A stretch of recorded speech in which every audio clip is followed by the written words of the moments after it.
Hi friends, welcome to my channel. ఈరోజు వీడియోలో మనం సాక్షాత్తు శ్రీ మహాలక్ష్మీదేవిచే చెప్పబడిన మార్గశిర మాస లక్ష్మీవార వ్రత పూజా విధానం గురించి ఈ వీడియోలో మనం తెలుసుకుందామండి.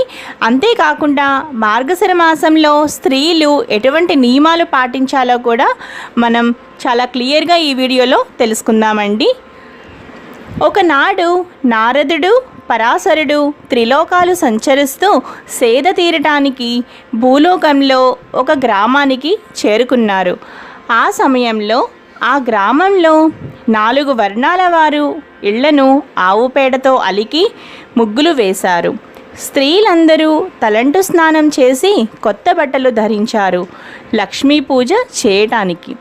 4 వర్ణాల వారు కలిసి ఒక చోట చేరి లక్ష్మీదేవి ప్రీతి కొరకు గానం చేస్తుండగా వారి భక్తికి ఆశ్చర్యం చెందిన నారదుడు పరాశర మహర్షితో, మహర్షి, ప్రజలంతా కలిసి ఇంత ఆనందంగా చేస్తున్న ఈ పూజ ఏమిటి? నాకు ఈ పూజ గురించి తెలుసుకోవాలని కుతూహలంగా ఉంది అని అనగా, ఈ పూజ గురించి వివరంగా తెలియపరచండి అని అన్నారు. గురువారం చేసే ఈ పూజను లక్ష్మీ పూజ అంటారు. సంవత్సరానికి ఒకసారి వచ్చే మార్గశిర మాసం ఈ పూజ చేయడానికి శ్రేష్టమైనది, లక్ష్మీదేవికి చాలా ప్రీతికరమైనది అని పరాశర మహర్షి నారదుడికి తెలిపారు. నారదుడు, మహనీయ, ఈ పూజను ఇంతకు ముందు ఎవరైనా చేశారా? చేస్తే ఎవరు చేశారో వారికి ఏ ఫలం కలిగిందో తెలియజేయండి అనగా పరాశరుడు కథ చెప్పడం మొదలుపెట్టారు. ఒకనాడు లక్ష్మీవారం విష్ణు పాదాలను సేవిస్తూ మహాలక్ష్మీదేవి స్వామితో, స్వామి, ఈరోజు మార్గశిర లక్ష్మీవారం, ప్రజలు నా వ్రతం చేసే రోజు. మీరు అనుమతిస్తే నేను భూలోకానికి వెళ్ళి నా వ్రతం చేసేవారిని అనుగ్రహిస్తాను అని పలికింది. విష్ణుమూర్తి సరే అనగా సర్వాలంకృత భూషితమై భూలోకానికి పయనమైంది లక్ష్మీదేవి. ఒక ముసలి బ్రాహ్మణ స్త్రీ రూపంలో విష్ణుమూర్తి ఒక ఇంట్లోకి ప్రవేశించాడు. ఆ గ్రామంలో సంచరిస్తున్న మహాలక్ష్మీదేవి ఆ ఇంటికి ముందు వచ్చి, అవ్వా, ఈరోజు మార్గశిర గురువారం, లక్ష్మీ పూజ, ఇల్లు గోమయంతో అలికి ముగ్గు పెట్టలేదేమిటి అన్నది. అప్పుడు ఆ ముసలి స్త్రీ, అమ్మా, ఆ వ్రతం ఏమిటి? ఎలా చేయాలి? నువ్వు చెబితే నేను కూడా చేస్తాను అని అడుగగా మహాలక్ష్మి మందహాసంతో ఈ విధంగా పలికింది.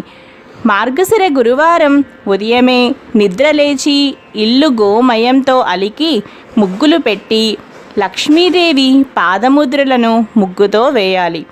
కొత్త కొలత పాత్రను తెచ్చి కడిగి ఎండబెట్టాలి. దానితో వివిధ రకాలైన ముగ్గులతో, బొమ్మలతో అందంగా తయారు చేయాలి. శుచిగా స్నానం చేసి ఒక పీటను తీసుకుని దానిని కడిగి దాని మీద కొత్త ధాన్యం పోయాలి. దాని మీద కొలత పాత్రను ఉంచి పసుపు నీటితో కడిగిన వక్కను ఉంచాలి.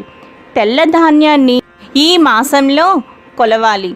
మనసులో కోరికను చెప్పుకుని కొద్దిగా తెల్ల ధాన్యాన్ని కొలత పాత్ర మీద పోయాలి. ఎరుపు రంగు వస్త్రాన్ని దాని మీద ఉంచి ఎర్రని పూలతో పూజించి శ్రీ మహాలక్ష్మిని తలుచుకుని దీపారాధన చేయాలి. మొదట పాలు నైవేద్యంగా పెట్టాలి. తరువాత నూనె వాడకుండా నేతితో చేసిన పిండి వంటలను మాత్రమే నైవేద్యంగా పెట్టాలి. ఇది ఒక విధానం. లక్ష్మీదేవి ఆ అవ్వతో రెండవ విధానం చెప్పడం మొదలుపెట్టింది. రెండవ విధానం చాలా సులభమైనది. మార్గశిర శుక్ల దశమి తిథి గురువారం వచ్చిన రోజున నిష్ఠతో ఈ వ్రతాన్నే చేస్తే తప్పక సిరి వస్తుంది. ఈ వ్రత నైవేద్యం పంచి పెట్టకపోతే మాత్రం లక్ష్మీ కటాక్షం లభించదు. మనసును నిర్మలంగా ఉంచుకుని 10 మందిని పిలిచి ఈ వ్రతం చేయాలి. పసుపు కుంకుమలు పంచిపెడితే ఆ ఇంట లక్ష్మి తాండవిస్తుంది. ఈ వ్రతం మాత్రమే కాదు, మరికొన్ని ఆచరించాలి అవ్వా అని అన్నది లక్ష్మీదేవి. గురువారం ఉదయమే లేచి పొయ్యి బూడిద తీయకపోయినా, ఇల్లు వాకిలి తొడవకున్నా ఆ ఇంట లక్ష్మి నిలువదు. ఏ స్త్రీ గురువారం శుచిగా మడి వస్త్రం ధరించి వంట చేసి పూజ చేస్తుందో ఆ ఇంట లక్ష్మి స్థిరంగా ఉంటుంది.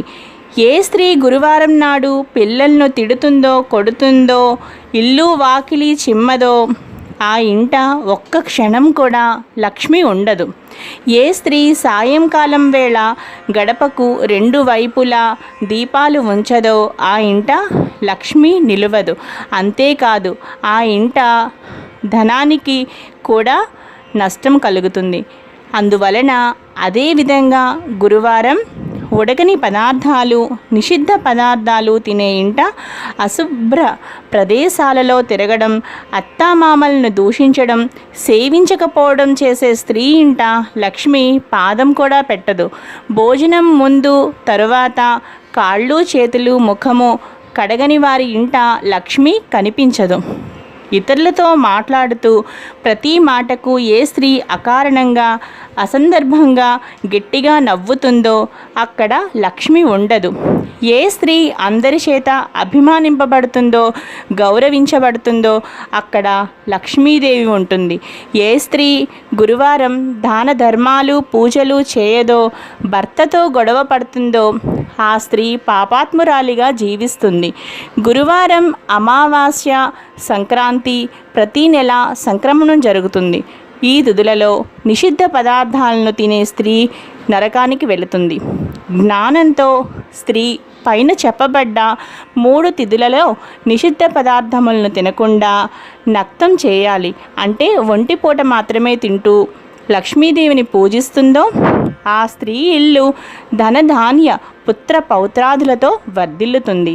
ప్రతి స్త్రీ తాను నిత్యం ఆచరించే పనులు ఆధారంగా చేసుకునే లక్ష్మీ అనుగ్రహం ఉంటుంది. ప్రతిరోజు ఉదయమే నిద్ర లేచి ముఖం కడుక్కోవాలి. అలా చేయని స్త్రీ ముఖం చూస్తేనే మహాపాతకాలు కలుగుతాయి. భుజించే సమయంలో పడమర, దక్షిణం దిక్కులకు కూర్చుని ముఖం పెట్టి భోజనం చేయకూడదు. అలాగే నిత్యం దీపారాధన చేయకుండా ఇంట్లో భోజనం చేయడం తగదు. చీకటి పడిన తరువాత తలకు నూనె రాయకూడదు. కట్టి విప్పిన బట్టలు, మురికిగా ఉన్న బట్టలను ఎక్కడ పడితే అక్కడ పడవేయడం పెద్ద దరిద్రం. భర్త అనుమతి తీసుకోకుండా అందరి ఇంటికి తిరిగే స్త్రీ ఇంట, భర్త మాట వినని స్త్రీ ఇంట, దైవం యందు బ్రాహ్మణుల యందు భక్తి విశ్వాసాలు లేనటువంటి, పూజలు చేయనటువంటి స్త్రీ ఇంట లక్ష్మీదేవి ఒక్క క్షణం కూడా ఉండదు. అందువల్ల అక్కడికి లక్ష్మీదేవి రాదు. నిత్య దరిద్రం ఆ ఇంట తాండవిస్తుంది అని లక్ష్మీదేవి ఆ ముసలి బ్రాహ్మణ స్త్రీకి లక్ష్మీదేవి వివరించి ఆ గ్రామంలో ప్రతి ఇంటిని చూసి రావడానికి బయలుదేరింది. ఆ సమయానికి ఆ గ్రామంలో ఉన్న స్త్రీలంతా నిద్రలోనే ఉండడం చూసి లక్ష్మీదేవి అసహ్యించుకుంది. ఆ ఊరి చివరకు వెళ్ళింది. అక్కడ ఒక పేద స్త్రీ ప్రతిరోజు ఇల్లుని గోమయంతో అలికి ముగ్గులు పెట్టేది. బియ్యపు పిండితో ముగ్గేసి లక్ష్మీదేవి పాదముద్రలను వేసి, లక్ష్మీదేవి విగ్రహం దగ్గర నిత్య దీపం పెట్టి, ధూపం వేసి, నైవేద్యాలు పెట్టి పద్మాసనంలో కూర్చుని నిత్యం లక్ష్మినే ఆరాధించేది ఆ పేద స్త్రీ. ఆమె భక్తికి మెచ్చిన మహాలక్ష్మి ఆమె ఇంట పాదాలు మోపింది. ఓ భక్తురాలా, నీ భక్తికి మెచ్చాను, వరం కోరుకో ప్రసాదిస్తాను అని పలికింది. సాక్షాత్ లక్ష్మీదేవిని చూడడంతో ఆ స్త్రీ నోట మాట రాక ఏ కోరిక కోరలేదు. అప్పుడు లక్ష్మీదేవి, నీవు కోరకుండానే నేను వరాలు ఇస్తున్నాను. నీవు మరణించే వరకు సకల సంపదలను అనుభవిస్తావు. మరణం తరువాత వైకుంఠాన్ని చేరుతావు అని లక్ష్మీదేవి వరాలిచ్చింది. నా వ్రతం విడవకుండా చేయి, విష్ణుమూర్తి అనుగ్రహం కూడా కలుగుతుంది అని పలికింది. మహాలక్ష్మి చెప్పిన విధంగానే ఆ స్త్రీ లక్ష్మిని నిత్యం పూజించి సకల సంపదలు, భోగ భాగ్యాలు 5 కుమారులతో ఆ స్త్రీ జీవితం ఆనందంగా గడిపింది అంటూ మహర్షి పరాశరుడు నారద మునీంద్రుల వారితో పలికారు. శ్రీ మహాలక్ష్మీదేవిచే స్వయంగా చెప్పబడిన ఈ వ్రతం చాలా విశిష్టమైనది. ఈ కథను నిత్యం చదవడం వలన సకల శుభాలు కలుగుతాయి. ఎవరైతే మార్గశిర మాసంలో శ్రీ మహాలక్ష్మీదేవిని ఈ విధంగా పూజిస్తారో, అమ్మవారు చెప్పిన నియమాలను ఎవరైతే పాటిస్తారో వారి ఇంట లక్ష్మీదేవి స్థిరంగా ఉంటుంది. అంతేకాకుండా వాళ్లకు భోగ భాగ్యాలు, ఆరోగ్యాలు, అష్ట ఐశ్వర్యాలను ప్రసాదిస్తుంది. ఈ విధంగా మార్గశిర మాసంలో లక్ష్మీదేవిని పూజించి నియమాలను పాటిస్తూ ఆరాధించాలి. ఈ విధంగా మార్గశిర మాసంలో లక్ష్మీదేవిని సేవిస్తూ ఆరాధిస్తూ అమ్మవారి అనుగ్రహాన్ని పొందాలి. ఈ వీడియో కనుక మీకు నచ్చినట్లయితే తప్పకుండా లావణ్యాస్ లైఫ్ స్టైల్ ఛానల్ని సబ్స్క్రైబ్ చేసుకోండి. అలాగే పక్కనే ఉన్న బెల్ సింబల్ని కూడా యాక్టివేట్ చేసుకోండి మరిన్ని వీడియో నోటిఫికేషన్స్ కోసం. అంతేకాకుండా ఈ వీడియో కింద ఉన్న డిస్క్రిప్షన్ బాక్స్ను కూడా చెక్ చేయండి. అలాగే చూస్తూనే ఉండండి లావణ్యాస్ లైఫ్ స్టైల్. మరో మంచి వీడియోతో మీ ముందు ఉంటాను. Thanks for watching.